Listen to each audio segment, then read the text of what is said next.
मणिपुर नाम का एक छोटा सा गांव था। उस गांव के अंदर मोनू नाम का एक लड़का रहा करता था। मोनू वैसे तो बहुत गरीब परिवार से था, लेकिन उसे पढ़ने लिखने का बहुत शौक था। लेकिन पैसों की कमी के कारण वो पढ़ाई लिखाई नहीं कर पा रहा था। मोनू को गाड़ियां देखने का बहुत शौक था। जब भी वो अपने आसपास कोई अच्छी सी गाड़ी देखता तो उसे अच्छे से देखने लगता और सोचता कि काश मेरे पास भी एक ऐसी ही गाड़ी होती। इसी तरह एक दिन जब मोनू सड़क के किनारे टहल रहा था, तभी वहां पर एक बड़ी सी गाड़ी आकर रुकती है। मोनू उस गाड़ी को देखने लगता है और बहुत हैरानी से काफी देर तक उस गाड़ी को देखता रहता है। तभी उस गाड़ी में से एक नौजवान सा लड़का बाहर निकलता है। वो मोनू को पूछता है, क्यों बे साले, मेरी गाड़ी को ऐसे क्यों घूर रहा है? चोरी करने का इरादा है क्या? तो मोनू कहता है, नहीं नहीं भैया, मैं गाड़ी चुराने की नहीं सोच रहा हूँ। दरअसल मुझे गाड़ियाँ बहुत पसंद है, लेकिन मैं बहुत गरीब हूँ, इसलिए मैं तुम्हारी गाड़ी को देखकर अपने मन को शांत कर रहा था। तो वो लड़का मोनू को कहता है, अच्छा तो ये बात है। वैसे ये गाड़ी भी तेरी हो सकती है अगर तू मेरा एक छोटा सा काम कर दे तो। मोनू कहता है, हाँ हाँ भैया, बोलो क्या काम है। मैं इस गाड़ी के लिए कोई भी काम करने के लिए तैयार हूँ। अगर आप कहो तो मैं आपको अभी अपनी जान भी दे सकता हूँ। वो लड़का कहता है, नहीं नहीं भाई, जान देने की कोई ज़रूरत नहीं। दरअसल मैं 2 दिन से इधर उधर भटक रहा हूँ, लेकिन मुझे कोई भी लड़की यहाँ पर नहीं दिखाई दे रही। क्या तू मेरे लिए कोई लड़के का इंतजाम कर सकता है? तो मोनू कहता है, अरे भाई, लड़की और यहाँ पर आपको इस टाइप की लड़कियां यहाँ पर नहीं मिलेगी। यहाँ पर सारी संस्कारी लड़कियां ही हैं।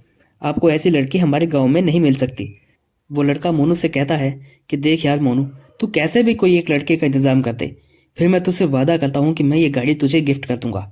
लेकिन अगर वो लड़की तू मुझे यहाँ पर अभी ला के देता है तो मैं अभी के अभी तुझे ये गाड़ी दे देता हूँ। और ये ले चाबी। मोनू चाबी देखकर बहुत खुश हो जाता है और कहता है, भैया आप यहीं पर इंतजाम कीजिए, मैं अभी जाता हूँ और कोई ना कोई लड़की ढूंढ कर आपके लिए लेकर आता हूँ। और ये कहकर मोनू वहां से चला जाता है। मोनू अब पूरे गांव में इधर उधर देखने लगता है, लेकिन उसे कोई भी एक ऐसी लड़की दिखाई नहीं दी जो उसके लिए ये काम कर सके। तभी मोनू की नज़र एक झोपड़ी पर पड़ती है। मोनू उस झोपड़ी के अंदर झांक कर देखता है तो वहां पर एक अकेली लड़की सो रही थी। मोनू सोचता है कि अरे वाह, आज तो भाग्य भी मेरा साथ दे रहा है। चलो मैं इसी को ले चलता हूँ, लेकिन इसे लेकर कैसे जाऊं? तभी मोनू के दिमाग में एक आइडिया आता है। मोनू उस झोपड़ी का दरवाजा खटखटाता है और कहता है, कुछ खाने को दे दो माई, कुछ खाने को दे दो। और वो भिखारी की एक्टिंग करने लगता है। तभी वो लड़की बाहर आती है और मोनू से कहती है, क्या हुआ भाई, तुम ऐसे क्यों बोल रहे हो?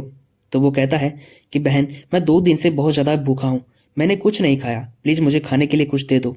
तो वो लड़की कहती है, रुको अभी मैं देखती हूँ, अगर घर में कुछ खाने का हुआ तो मैं तुम्हें ज़रूर ला कर देती हूँ। लड़की अंदर जाती है और देखती है कि वहां पर सिर्फ कुछ ही रोटियां पड़ी हैं जो कि उसके खाने के लिए थी। तो वो लड़की उन रोटियों को लेकर बाहर आ जाती है और मोनू को देते हुए कहती है कि भाई, वैसे तो ये रोटियां मेरे लिए थी, लेकिन तुम इन्हें खाकर अपनी भूख शांत कर लो, क्योंकि मेरा भी एक ऐसा ही भाई था जो कि बिल्कुल तुम्हारी उम्र का था, जिसकी 2 साल पहले एक सड़क एक्सीडेंट में मौत हो गई, और तभी से मैं अकेली इस घर में रह रही हूँ। तुम ज़्यादा भूखे लगते हो, इसलिए ये रोटियां तुम खा लो। और वो लड़की जैसे ही मोनू को रोटियां देकर जाने लगती है, मोनू उसके सर पर वार करता है और उसे वहां से उठाकर ले जाता है और जाकर उस लड़के को सौंप देता है और उसके बदले अपनी गाड़ी लेकर आ जाता है। मोनू था तो बहुत खुश, लेकिन उसने एक ऐसा घिनौना काम किया था और जिससे एक पूरी लड़की की जिंदगी बर्बाद हो गई। मोनू के इस काम की वजह से एक लड़की का अब किसी पर विश्वास करना बहुत ज़्यादा मुश्किल हो जाएगा। तो दोस्तों, कभी भी किसी की अच्छाई का फ़ायदा नहीं उठाना चाहिए और कभी किसी को धोखा नहीं देना चाहिए।